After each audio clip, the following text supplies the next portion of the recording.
I had I was born at home because my mother, with all this stuff about children and stealing babies out of hospitals and stuff like that. I was second.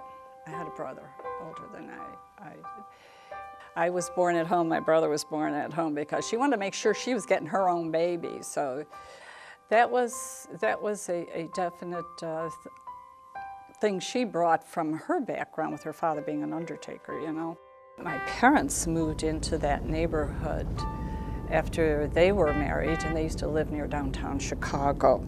In Chicago, they had these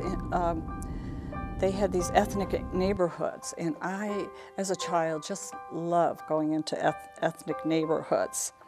And they had different foods and their language. It was really very, very stimulating intellectually to do that.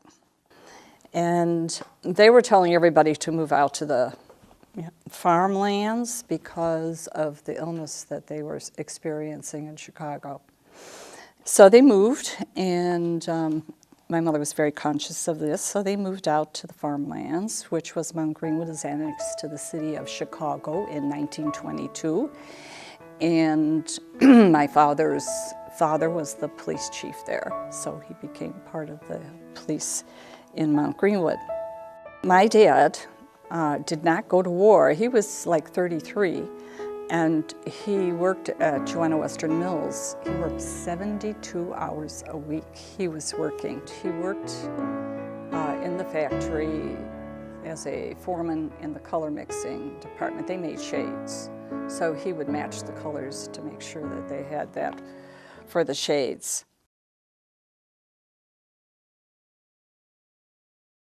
Movies. That's where we learned everything before or television. We go to the movies, When we went to the movies, we always heard news around the world. And at that time, that was really the only way that we got the news of what was happening around the world.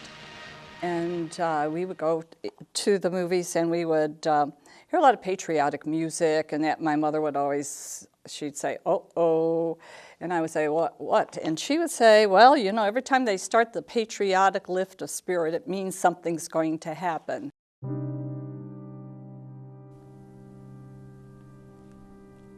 On the morning of December 7th, 1941, there were a total of 185 U.S. Navy ships of all shapes and sizes, about half of the U.S. Pacific Fleet, in Pearl Harbor. That morning, U.S. intelligence decoded a message pointing to this morning as a deadline for some sort of Japanese action. The message was delivered to Washington High Command before 9 a.m. Washington time, more than 4 hours before the attack on Pearl Harbor. But the message is not forwarded to the Pearl Harbor commanders until it is too late. The first bomb of the attack dropped at 7:55 a.m. at the command center on Ford Island. Commander Logan C. Ramsey looks out a window to see a low-flying plane. At first, he simply thinks it's a reckless U.S. pilot until he sees a bomb fall out of the plane. Ramsey immediately runs to the nearest radio station and orders the telegraph operators to send out an unencoded message to every ship and base. Pearl Harbor was under attack. The coordinated attack begins as dive bombers strike the Air Force's main fighter base, Wheeler Field, just north of Pearl Harbor. As a result, most of the island's fire defenses were destroyed before they ever had a chance to get into the air. At 8:10 a.m., an armor-piercing bomb, dropped by a high-altitude bomber, pierces the forward deck of the Arizona, setting off more than 1 million pounds of gunpowder and creating a huge fireball. A sailor on the battleship Nevada sees the Arizona jump 15 or 20 feet upward in the water and break in two.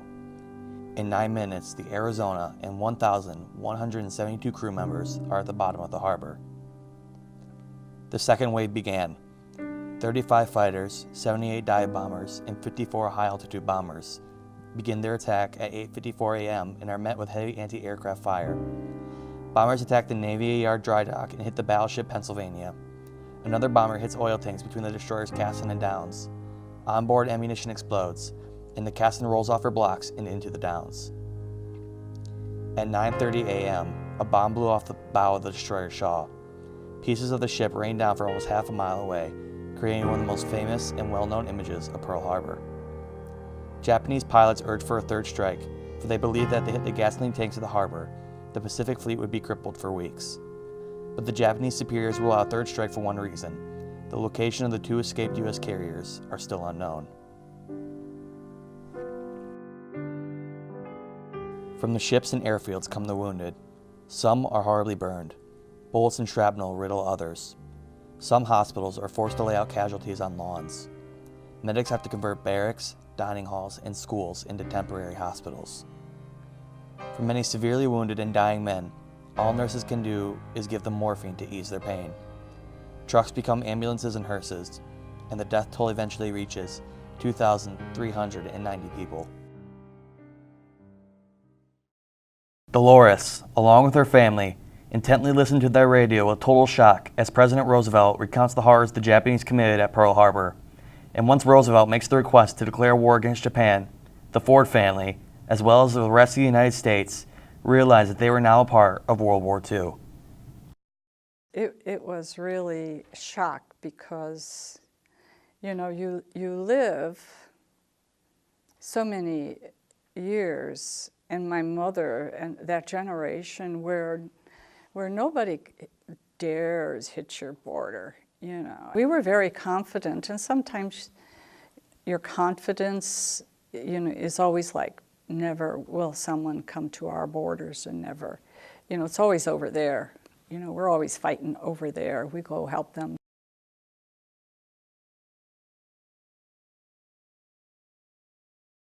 So everybody got into the spirit of fighting the war.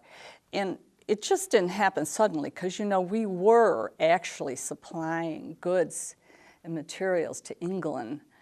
And our merchant ships were getting bombed and torpedoed. So we, you know, so that was something that we thought was going to come.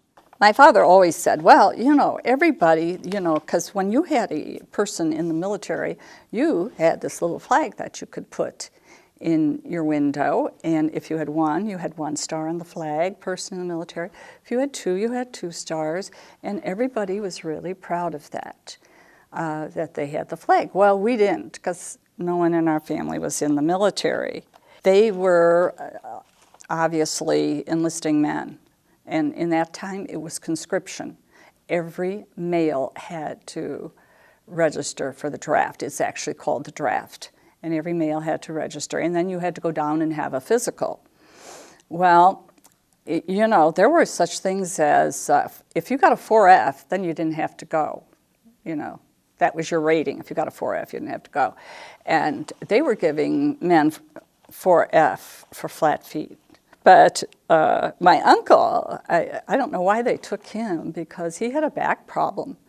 And their solution to his back problem was because when you're in the Army, you're marching, and you're marching miles and miles and miles. Their solution to his back problem was that when they started marching, he was in the front of the line, because when they reached where they were, he was at the back of the line because of his back problem. But they were taking people around 20 years old, and generally you didn't mostly single. If you had a lot of kids, they didn't take you. And if you were sick, my father had rheumatic fever, so he didn't go. But he was always, you know, like, everybody is going, you know. I had several relatives. I had my Uncle Chuck, I had my Uncle Bob, 2 Uncle Rays, my Uncle Joe, my Uncle Harry were all in the war. My Uncle Chuck was in the Army. He was in the infantry, and he was a platoon. He was a leader of a squad. And my Uncle Bob, my Uncle Chuck was in the front lines. They used to talk and tease each other a lot, you know. My Uncle Bob was in the Quartermaster Corps, and my Uncle Ray was in the tanks. So in fighting, you know, in battles, they would retreat and for R&R, because when you're in 4 years, you know, you got to have a rest somewhere. You can't be in the front lines all the time. So Chuck would tease his brother when he saw him. He says, "You got the soft job back here with the Quartermaster Corps. They're the ones that brought up the food and brought up all the things that were necessary for battle." And my uncle Raymond was in the Coast Guard. Now that was interesting because he guarded, his gig was the Ellis Island to the docks. And and he had to make sure that they didn't have any cameras and make sure that people weren't around the ships. He had to guard the ships that were docked there. And he had to go down in the holds of the ships and examine everything that was there so that the Japanese were infiltrating on that coast really great. So he had to go down into those and see what was going on. And you know, they were all in 4 years. They were all in for the duration of the war. My uncle left. He never came back till the end of the war. Mom, of course, was always, her job was on the home front taking care of the gardens, the chickens, and us. And we all had jobs around the house. And we all liked to feel that we were helping. We were doing things to help that, even though we weren't directly involved in the war, everybody felt like they were part of the solution, part of the helping of our troops.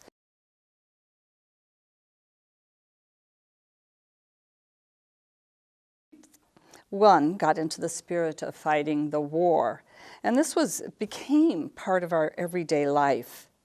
We felt the presence of the war everywhere. When we ate our meals, we used rationing stamps to buy meat, sugar, butter, flour. I used to go to the store with money and, of course, rationing stamps.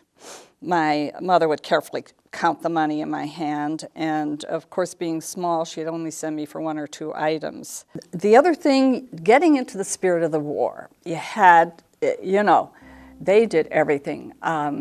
Victory gardens, this was another thing. They wanted everyone to have a victory garden. And of course, if you grew your own food, you know, you weren't going to the store and buying it because they were shipping a lot of food overseas to troops. We were helping England. It definitely was something that everyone was being very, very mindful. And being that they came from the Depression, a lot of people had gardens anyway. We also had chickens. We had a chicken coop in the back. And being my mother was at home, she took care of them, butchered them, and a lot of times we gave stuff away to the family because my father's family had 10 children. And so we had our victory garden. And people would do a lot of carrots, beans, potatoes, melons. Melons were kind of hard because melons took a lot of ground, and when you didn't have a lot of ground, you want to plant something that wouldn't take up that much space and produce them. And so my mother would send us out into the garden, you know, get some carrots or get this or that. And we thought this was really great because, you know, as a small child, you put a seed in the ground and magic, it grows, you know. So, and also part of our job was to pull the weeds. And for little kids, you know, this is a good excuse to get dirty, you know. And you had an excuse for being dirty. But the other thing that we did was to crush aluminum cans, because they needed aluminum, save newspapers, and collect grease. Now, collecting grease, I never understood that, but they said for bombs or for ammunition. So after our meals, we were finished. We had the activity, you know, we'd sit there and crash the cans and put them in a collecting bin. And now the grease, that was another thing. We had to have a tin because we brought that up to the butcher, and he would give us a few pennies for it. And we did that. You know, as a child and growing up, it teaches you a lot of things. It teaches you to rationing, teaches you to be very frugal and to improvise in your family. And it also teaches you that you certainly need to have the family unit. The family unit is very, very important. And there were certain especially when you have those air raid drills and all. There's certain things that step out and in my mind, and one is that the father was very important in the family unit. We all felt when he went to the door of our house, he was protecting us and would only allow people in who were kind to his family and polite to his family. So there are many things that you learn, and a lot of them, as you get to be my age, they're not up front in your head. It's just part of you.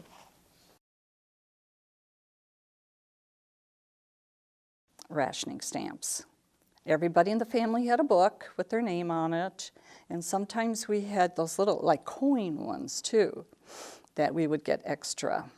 For meat, you had certain colors and sugar, and I can't remember exactly how the book was composed. I remember the little ones that were like coins, the extra ones. There was such a thing at that time called the black market. The black market was a response to rationing that was introduced during World War II. Even though the black market was illegal, it was considered a driving force on the home front, especially in the cities, for those who could afford the prices, however. Rationing was introduced around the world due to a lack of food, among other things, and was a result of the constant attacks on merchant ships caused by German U-boats in the Atlantic. This led to a gap in the market, which was filled by those involved in the black market activities. While items such as cigarettes and alcohol were not rationed, they are indeed in short supply and considered commodities, and could be acquired via the black market. Government sources investigated complaints against those suspected of being involved in the black market, and the penalty of those caught could be severe: a fine of $500 and a possible 2 years in prison. The government also required offenders to pay 3 times the value of what they had been caught selling on top of that fine. By the standards of the 1940s, a fine of $500 could be considered a major setback on its own, without the prison sentence. This did not put off many of those involved, however, because their customers had no reason to inform the government, because they themselves would lose out as well if the only way to acquire what they wanted was through the black market. Therefore, the government fought a never-ending battle with those involved in the black market, and possibly one that they could not win, despite appointing 900 inspectors to enforce the law. One day, my father came home and he said, I went on the black market. He had this huge thing of flour, white flour and salami. Well, he brought the flour over to the nuns, because we went to Catholic school. They brought the flour over there because he knew they needed it for baking bread. So he brought it over there.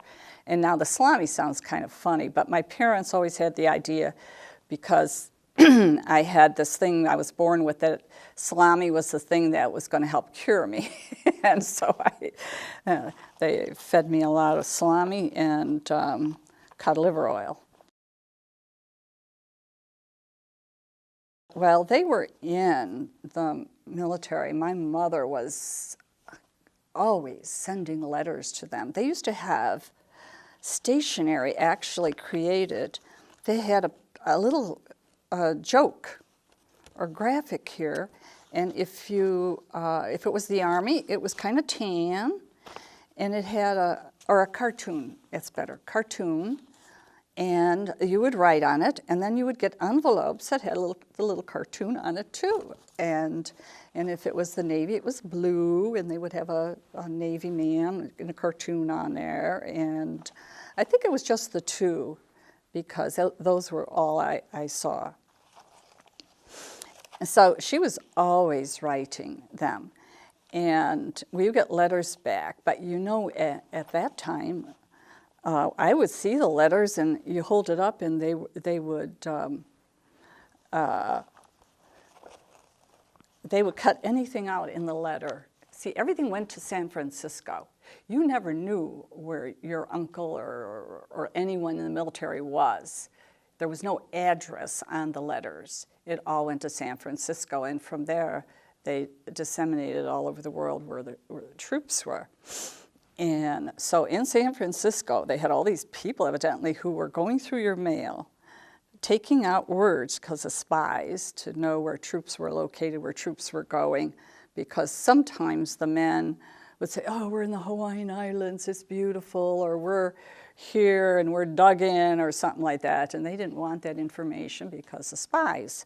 Big thing, spies. When the letters went there, or the things went there, they were gone over and they came back. And sometimes it's, you know, I'm, Mom, what is this? Can you read this letter, you know?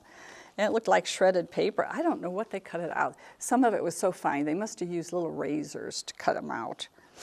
But just imagine having a job doing that. You're so involved. My mother had me so involved. We'd have these boxes of and she would make a chocolate cake, get this, chocolate cake, and stick it in this box that she's going to send overseas through San Francisco, you know, bopping around on the boats. And I said, Mom, it's going to be crumbs when it gets there.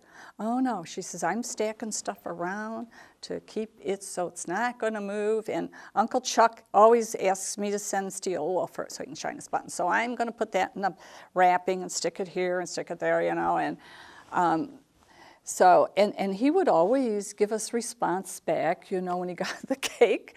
It was crumbs, but we all ate it anyway, you know, or cookies or something like that.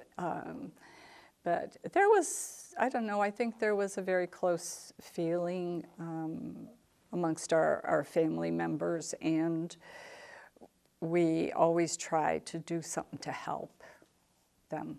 My family was like that. They always tried to do something to help people. Mostly all of them returned after the war, except my one uncle. And he was gone since the beginning of the war, never came home. That's kind of what happened, is that they never came home. They just stayed there until the end of the war.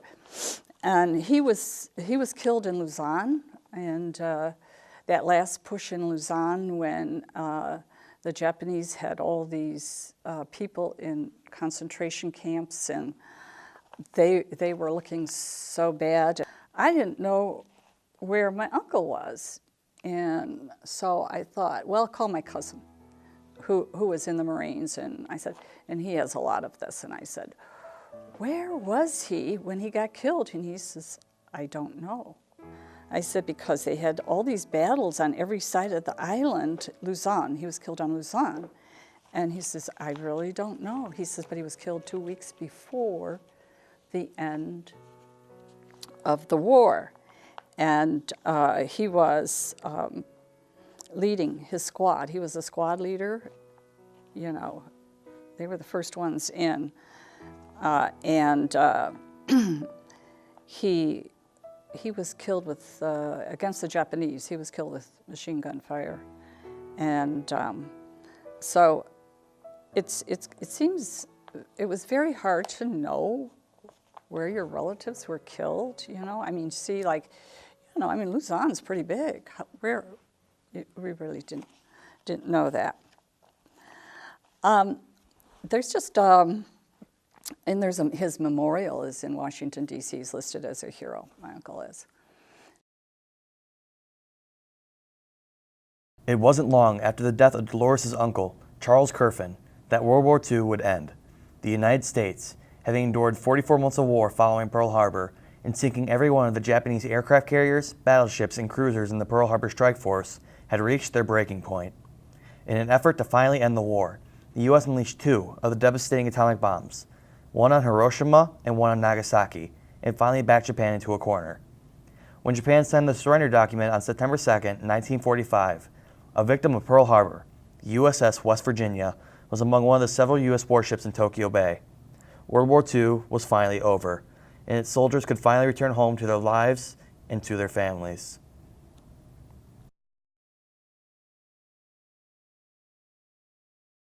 What should they know about World War II? Is that it was a terrible war. It took a lot of innovation. Wars, you innovate. If you look at some of the history, you will see that so many inventions and things progressed so rapidly during the war. The American spirit is really something to be protected because Americans, they would even say on the battlefield,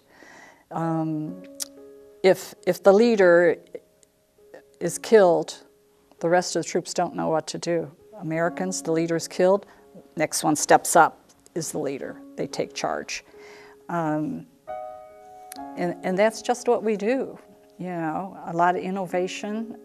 When you have freedom to think and a freedom to experiment in your own garage and do what you want to do, creating things and make money, it's not only it's the freedom to do things, but it's you have the spirit. Your spirit is free, and you're free to think, and you're free to talk to anybody about anything. And I think the American spirit has that about it that people cherish and they fight wars for and they go to bat for. The other thing is truth, you know. You have to have people who are statesmen, which says they look out for your country. They speak the truth and they are looking out for the majority of the people, you know, making rules and regulations and abiding by our Constitution. If you ever think about our Constitution, those men were very smart that created that, because it leaves a lot of leeway for culture and for a lot of other things, but the basic facts of truth and honesty and protecting your rights. You have to respect your neighbor. You have to respect people. You have to respect things. And I think we're getting away from that a little bit. Respect people's privacy, respect people's homes. You know, I believe that you know, when you had the man in the house, and when I was a child, my father was head of the house, and someone come to the door, and we didn't know who it was. Dad went to the door. Dad checked it out. Whoever you are, what you want. If he allowed him in our house, then we treated him as a guest. And I think we don't have that today because of the family is not built that way today, totally.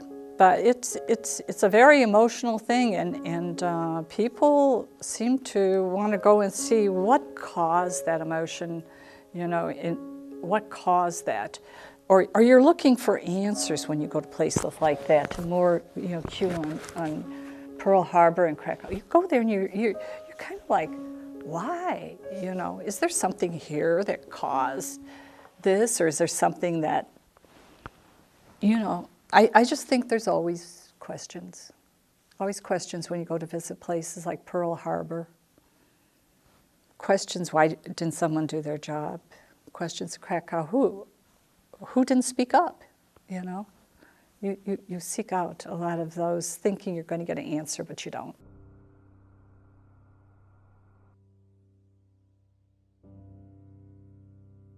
It was not easy. It was very difficult. I had to come in constantly to finish it outside of school. The time you get in class, honestly, is not enough. You need to make yourself more time. You have to make sacrifices. You need to get away some of your own time to get this documentary done and done right with quality. So it wasn't easy. It's very hard. It's my hardest class.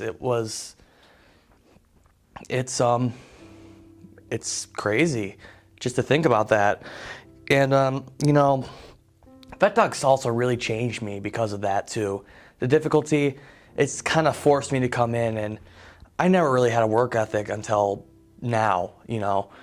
I was really lazy at the beginning of the year, and throughout the school year, I became less and less lazy, more and more productive, and I think I had to thank Vet Doc for that, because it's just kind of forced me to work, because at first it was about getting a good grade, but over time you realize it's really just about making the vet happy, making yourself proud, making your parents proud, because so many people are, like I said, so many people are going to see this, and you don't want to mess up, because it says a lot about your character if you do or if you don't get it done.